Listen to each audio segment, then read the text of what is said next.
ગુજરાતનો આવાજ।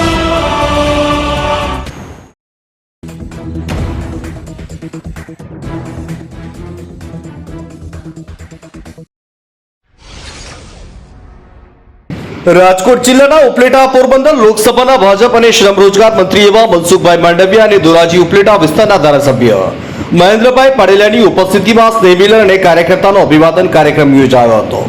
પોરબંદર લોકસભાના ભાજપના સાંસદ મનસુખભાઈ માંડવિયાએ આજરોજ ચૂંટ્યા બાદ પહેલી વખત ઉપલેટા ખાતે આવી પહોંચ્યા। મનસુખભાઈ માંડવિયાએ કાર્યકર્તાઓ અભિવાદનમાં જણાવેલ કે હું જનપ્રતિનિધિ છું, એટલે મત લઈને જતો રહેવાનું નહીં, મારું કમિટમેન્ટ છે। હું સમય સમય તમારી વચ્ચે આવતો રહીશ અને આપણે કામની વહેંચણી કરવી છે। આમ કાર્યકર્તાઓને માર્ગદર્શન આપવામાં આવેલ। ધોરાજીથી અલ્પેશ ત્રિવેદીનો રિપોર્ટ।